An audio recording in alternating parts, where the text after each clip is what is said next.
को भोपाल ले चलते हैं, जहां इस वक्त मुख्यमंत्री डॉक्टर मोहन यादव मौजूद हैं और के लिए सभी सेक्टर के लिए समान रूप से आगे बढ़ने का मौका इसमें मिल रहा है। मैं जब आपसे बात कर रहा हूं तो खास करके यहाँ पर विकास आधारित आर्थिक दृष्टिकोण को लेकर चलने के लिए इसमें निवेश आकर्षक हो, अनुकूल उद्योग के लायक हो, रोजगार उन्मुख हो और सतत विकास का संकल्प भी हो। अब अकेले इंडस्ट्रियल बेल्ट की बात अपन करते हैं तो इंडस्ट्रियल बेल्ट में खास करके उद्योग समर्थन में उभरते सेक्टरों के लिए मध्य प्रदेश भी कदम से कदम मिला करके उस एमएसएमई, हेवी इंडस्ट्री और हमारी तमाम प्रकार की लघु इकाइयाँ विविधता वाली उन सबको समेकित रूप से जोड़ने के लिए काफ़ी संभावना जोड़ी है, जिसमें सबसे बेस हमारे विकास वाली व्यवस्था में सरलता से बिजनेस की अनुकूलता बनाने के लिए जो आग्रह किया है, उसी के आधार पर बजट में उद्योग, एमएसएमई, उभरते हुए संरचनात्मक सुधारों, वित्तीय सहायता, नीतिगत समर्थन का स्पष्ट प्रावधान है, जो प्रदेश के अंदर औद्योगिक निवेश और उत्पादन क्षमता और निर्यात उन्मुख विनिर्माण एवं रोजगार सृजन को इससे गति मिलेगी। बायोफार्मा के सेक्टर में भी बायोफार्मा, बायोटेक्नोलॉजी, फार्मास्यूटिकल अनुसंधान, हेल्थ इंडस्ट्री, स्टार्टअप को बढ़ावा देने के लिए खास करके हमारे यहाँ तो नॉलेज इकोनॉमी के दृष्टि से हम बात करें तो ज्ञान आधारित अर्थव्यवस्था को लेकर के इसी आधार पर हम अपने उच्च मूल्य जो रोजगार सृजित करेंगे, खासकर उस दिशा में हम आगे बढ़ेंगे जहां हम हमारी प्रतिभाओं के बलबूते पर इस फार्मा सेक्टर में लंबी छलांग लगाएंगे। सेमीकंडक्टर ये एक बड़ा सेक्टर है। मैं कल गुजरात में भी सेमीकंडक्टर के ऊपर वहाँ के मुख्यमंत्री से बात करके आया हूँ और सेमीकंडक्टर मिशन 2 उभरती तकनीक है, जिसके आधार पर इलेक्ट्रॉनिक कंपोनेंट मैन्युफैक्चरिंग एआई आधारित तकनीकों के आधार पर प्रदेश में हाईटेक उद्योग, डिजिटल निवेश, नवाचार आधारित उद्यमिता को हम भी कदम से कदम मिलाकर बढ़ाने के लिए आगे बढ़ेंगे। अगर प्रदेश के पारंपरिक औद्योगिक क्षेत्र के लिए भी ये निश्चित रूप से हमारे लिए ये जो अभी तक हमारे इंडस्ट्री जो चल रही है, जो परंपरागत आधारित है, उनको भी उनके लिए रिनोवेशन के आधार है। आप कभी कल्पना करना, पहले की कॉटन इंडस्ट्रियाँ इसलिए डूब गई कि उनको रिनोवेशन करने का मौका नहीं मिला था। अगर नई टेक्नोलॉजी के साथ कदम से कदम मिला के चलना है तो नए उद्योग लगाना अच्छी बात है, लेकिन जो चालू उद्योग है उन उद्योगों को संवर्धन करना ये भी एक बड़ा विषय रहता है। इसमें इस चीज़ के लिए गुंजाइश दी जिससे अर्थव्यवस्था, रोजगार और औद्योगिक पुनर्जीवन को गति प्रदान होगी। 200 लेगेसी इंडस्ट्रियल क्लस्टर के पुनर्जीवन, ये जो खासकर जो मैंने बात कही है, इसमें अधोसंरचना में सुधार, निवेश पुनर्स्थापन, उत्पादन विस्तार और स्थानीय रोजगार को नई ऊर्जा मिलेगी। इसी आधार पर औद्योगिक भूमि, लॉजिस्टिक एवं सप्लाई चेन को भी हम अधिक कुशल बनाने वाले हैं। एमएसएमई में भी इसी तरह से एमएसएमई के लिए जो हमारी मध्यम श्रेणी की उद्यमिता है, इसमें स्वरोजगार और औद्योगिक विस्तार को मजबूती प्रदान करेगी। इसकी 3 रणनीति है और का नहीं मिला था। अगर नई टेक्नोलॉजी के साथ कदम से कदम मिला के चलना है तो नए उद्योग लगाना अच्छी बात है, लेकिन जो चालू उद्योग है उन उद्योगों को संवर्धन करना ये भी एक बड़ा विषय रहता है। इसमें इस चीज के लिए गुंजाइश दी जिससे अर्थव्यवस्था, रोजगार और औद्योगिक पुनर्जीवन को नई गति प्रदान होगी।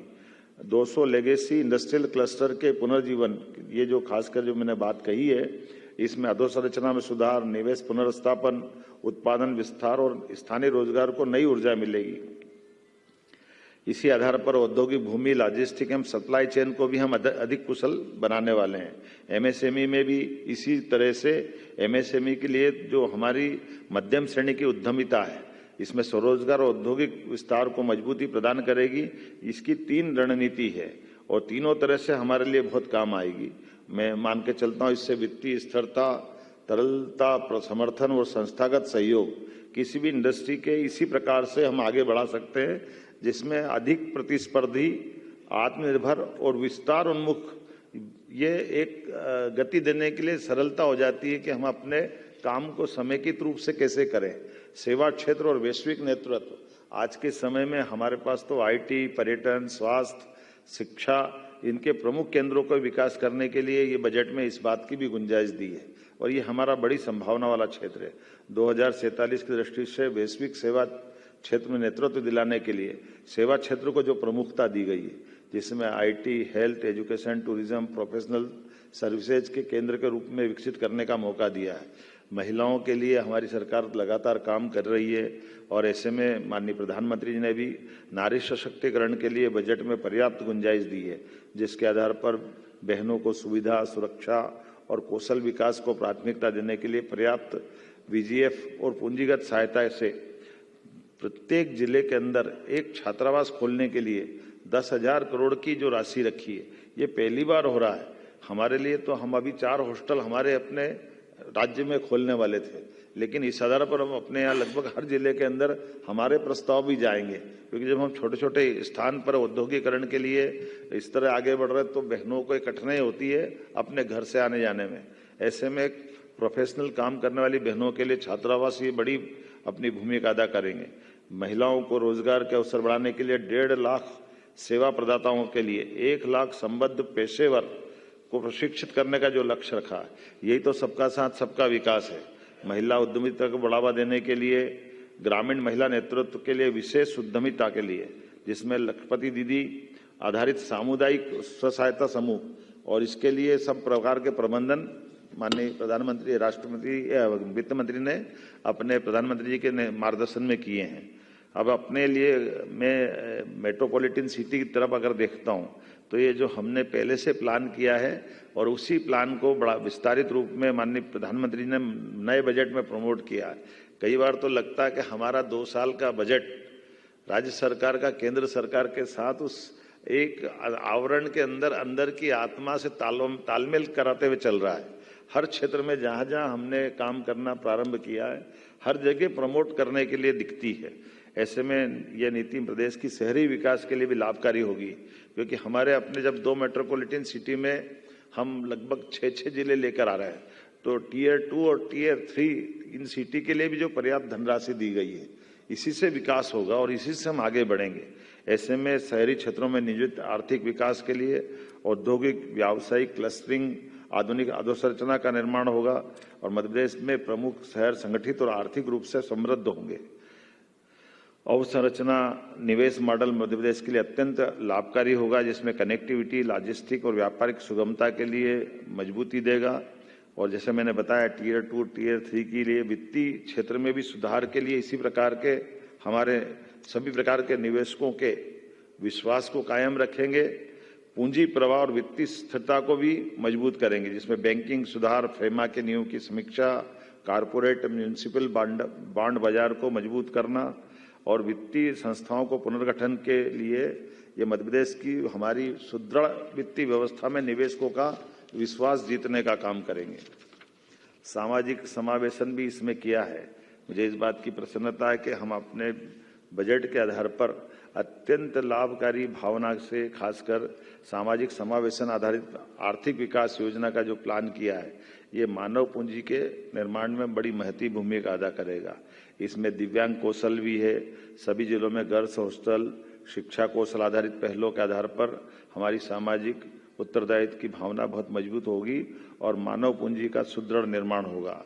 हरित अर्थव्यवस्था, सतत विकास, ये खास करके अब ग्रीन एनर्जी का जमाना है और हमारे लिए इस भाव में एग्रीकल्चर को भूलना नहीं है।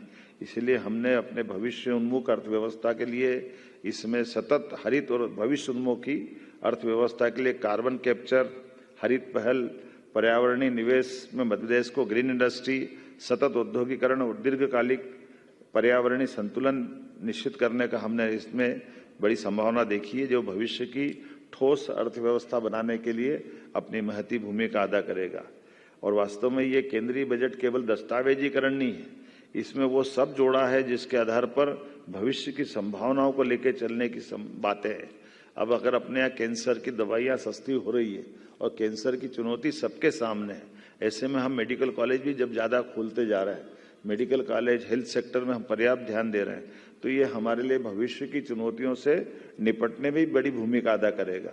राजकोषीय घाटे की दृष्टि से जो भारत सरकार ने प्रयास किया है, ये वाकई में जब जीडीपी बढ़ाते हैं तो इससे हमारे लिए अपने जो दूसरे खर्चे हैं, बाकी चीज़ें कंट्रोल करने के लिए, और एक सरल भाषा में अगर कहूँ तो हमारे द्वारा माननीय प्रधानमंत्री ने जो नया कॉन्सेप्ट दिया है कि जो वित्त के जानकार हैं उस वित्त के आयोग की सिफारिशों को बगैर लाग लपेट के उसको मैदान में उतारने का जो हिम्मत दिखाना चाहिए। आमतौर पर राजनीतिक दृष्टि से बजट को बनाने में राजनेताओं की भूमिका अपने लाभ के लिए, वोट के लिए 50 तरह से चुनौती वाली रहती है, लेकिन ऐसे समय में शुद्ध रूप से जब डेवलपमेंट की बात हो, डेवलपमेंट से ठोस लंबे समय की छलांग लगाने की बात हो, ऐसे समय में हमको बजाय लोक लुभावन जाने के हमारे राज्य के साथ देश को दीर्घगामी दृष्टि से आर्थिक रूप से सुदृढ़ करने के लिए हमारे जो भारत सरकार के माध्यम से वित्त आयोग की जो सिफारिशों को मांगने का और लागू करने का साहस दिखाया है, ये बड़ी बात है। अदरवाइज ये शिकायत रहती थी कि राज्य बड़े हैं तो बड़े राज्य में उनकी अपनी गरीबी के आधार पर, उनकी कमजोरियों के आधार पर बड़े आवंटन पे वो अपना क्लेम करते हैं, और ऐसे में जो बड़े राज्य के बजाय जो राज्य अपने संसाधनों का बेहतर उपयोग करके जीडीपी में बड़ी भूमिका अदा करते हैं, वो बड़ी भूमिका अदा करने के बाद भी उनको टैक्स में कटौती हो जाती है, उनको वित्तीय मदद की बजाय उनको ये कष्ट उठाना पड़ता है कि भाई हम तो कमजोर को दे रहे हैं। तो ये वित्तीय दृष्टि से, लंबी दृष्टि से कतई उचित नहीं माना जा सकता। इसलिए अपने अपने राज्य अपनी अपनी ग्रोथ करते हुए जो जीडीपी में योगदान देगा उसका जितना जिसका रहेगा जीडीपी में योगदान उतना क्लेम करें। ये बड़े कलेजे का काम है, इसको सरलता से नहीं कर सकते, लेकिन जिसने इस दिशा में और इसी में ये हमारे वित्त के तमाम जानकारों को जोड़ने का और उनकी बात को मानने का और बात को मानने के बाद लागू करने का मैं मान के चलता हूँ प्रधानमंत्री जी का बहुत बड़ा साहस है। मैं उनको बधाई देना चाहूंगा और हम उसके परिणाम देख रहे हैं। आपको इस बजट के परिणाम से दिखेगा कि बजट के पहले और बजट के बाद वैश्विक स्तर पर क्या क्या घटनाएं हुई। ये घटनाएं बता देती कि हमारा बजट किस तरह से देश की दिशा देने जा रहा है। उसमें ज्यादा कुछ बोलने की जरूरत नहीं, इतने में पर्याप्त हो जाएगा कि बजट के आसपास, अदरवाइज बजट के लिए अपन अड़ोस पड़ोस के देश की हालत देख लो। हमारे पड़ोस का पाकिस्तान हमारे साथ आजाद हुआ था, उसका प्रधानमंत्री सार्वजनिक रूप से कह रहा है कि मैं और मुनीर दुनिया के सामने जब कटोरा लेके जाते हैं और उस कटोरा लेके जाने के समय जितनी जलालत हम महसूस करते हैं और जितने प्रकार से वो हमको नीचा दिखा सकते हैं, वो सब दिखाने के बाद हम उनकी उन सारी नीतियों को मानने के लिए मजबूर हो जाते हैं, जिसके बारे में हम अपने देश के लिए सोच भी नहीं सकते। लेकिन चूंकि हमारा हाथ दबा है, हमको उनसे कर्जा चाहिए, तो उनकी वो सारी अनचाही मांगों को भी पूरा करने के लिए हमको हाँ करना पड़ती है। और उसके उलट हमारे देश को देखो, हमारे देश के प्रधानमंत्री को देखो, अपने सामने 10-11 साल में बदलते इस दौर को देखो कि दुनिया की ताकत इधर से उधर हो जाए, लेकिन हमारा नेतृत्व कभी टस से मस नहीं होता है। और तो और दूसरे हमारे लिए, प्रधानमंत्री जी के लिए मित्रता सहित अच्छे अच्छे अलंकार युक्त शब्दों का प्रयोग करते ही हमारे लिए सौभाग्य की बात है। ऐसे नेता हमारे सबके सामने। आभार माननीय मुख्यमंत्री जी। और अब कुछ प्रश्नों के लिए अवधेश जी का हाथ सबसे पहले देखा। अवधेश जी।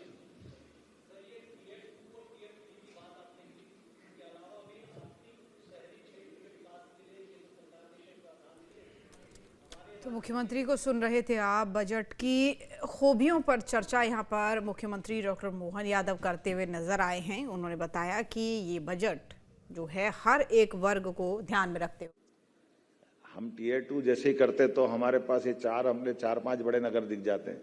10 लाख से बड़ी आबादी वाले जितने शहर है उनके विकास के लिए बड़े पैमाने पे राशि देना, ये हमारे इंदौर, भोपाल, ग्वालियर, जबलपुर 10 लाख से बड़ी आबादी वाले शहर की तरफ एकदम से अनुकूल माहौल बनता है। और Tier 3 करते ही हम जैसे 10 लाख के अंदर वाले शहर है, प्रत्येक शहर तक हम पहुंच रहे हैं। यही हमारे लिए भविष्य की संभावना के लिए बड़ा आधार देंगे। नितिन जी।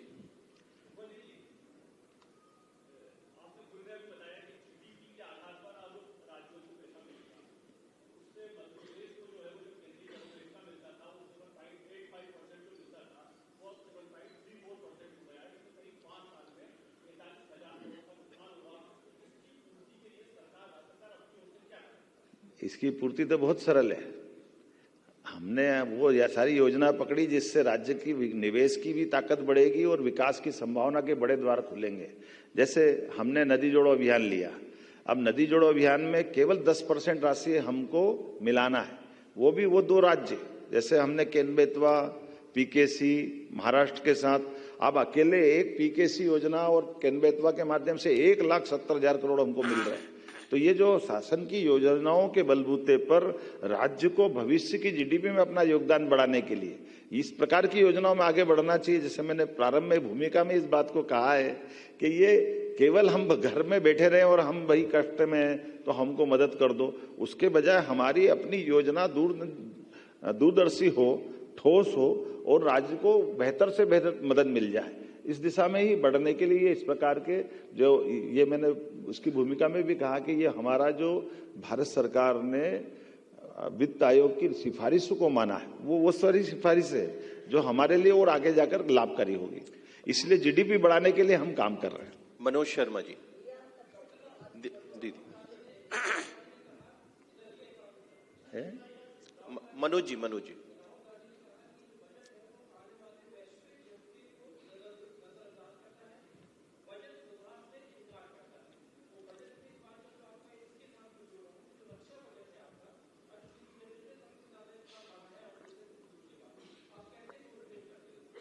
यही तो खास बात है, राहुल गांधी को समझ में नहीं आता वो क्या रहा है।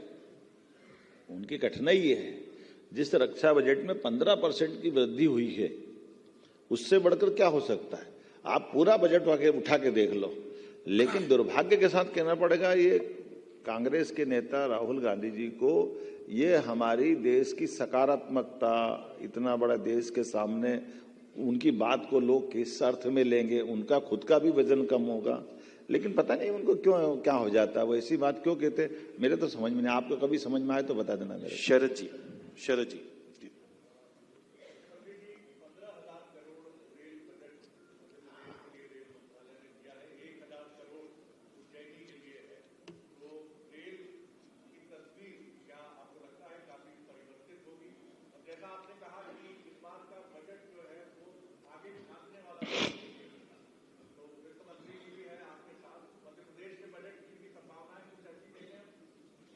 सच में ये एक बड़ी बात हुई है मध्य प्रदेश के संदर्भ में। रेल में तो क्रांति हो गई। रेल की सुविधाओं को लेकर के भारत सरकार के द्वारा जो मदद की गई, मैं केवल एक आंकड़ा बताऊंगा आपको कि हमारे पास नई रेल पटरी बिछाने के लिए 9 से 14 तक का एक टेन्योर अगर आप पकड़ें तो मात्र 29 किलोमीटर रेल पटरी बिछती थी अपने प्रदेश के अंदर। आज उसकी स्थिति है 225 किलोमीटर, मतलब 8 गुना बढ़ी। उसी प्रकार से विद्युतीकरण की भी वही स्थिति है। कहाँ 58 किलोमीटर थी, आज वो 276 किलोमीटर है। इसका मतलब 5 गुना बढ़ी है। और हमारे पास अब जिस प्रकार का समय चल रहा है, रेलवे अंडरब्रिज आज हमारे पास 2014 की तुलना में 1162 हो गए। 80 रेलवे स्टेशन अमृत बन रहे हैं। 4 वंदे भारत का एक्सप्रेस ट्रेन निकलने जा रही है। कमलापति तो बनी चुका है, लेकिन इस प्रकार का मॉडल और कई क्षेत्रों में जा रहा है। मेट्रो ट्रेन में हमको मदद कर रहे हैं। इंदौर मेट्रो, भोपाल मेट्रो, ये तो चालू ही हो गई है।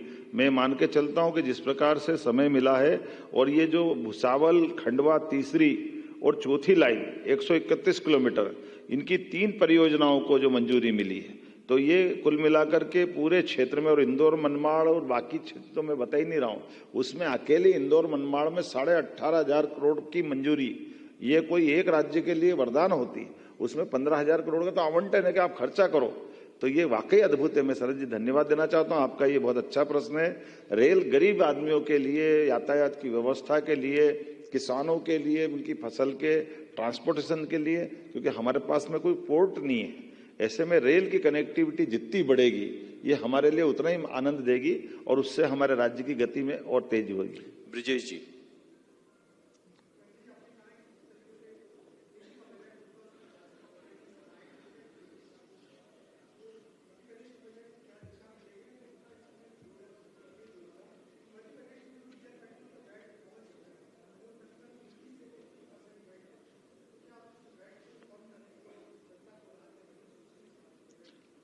देखिए, ये आपने प्रश्न किया वो दोनों तरह से है। जब ग्रीन एनर्जी की बात आ रही है, जो मैंने इसमें बजट में पढ़ा है, ग्रीन ईवी को हम प्रोत्साहन दे ही रहे हैं लगातार, और उसी प्रकार से डीजल पेट्रोल में जो आपने बात कही उसकी चुनौती हमारे सबके सामने है, लेकिन राज्य के संसाधन के बलबूते पर जैसे मैंने कहा कि वित्त आयोग ने कहा है कि जो जितनी जीडीपी देगा उस आपके मोबाइल पर तुरंत आएगी ब्रेकिंग न्यूज, स्क्रीन पर सबसे पहले दिखेगी बड़ी खबर, देश दुनिया की हर खबर एक जगह। अब आपके मोबाइल पर तुरंत फटाफट इंस्टॉल कीजिए न्यूज नेशन ऐप और रखिए खुद को अपडेट।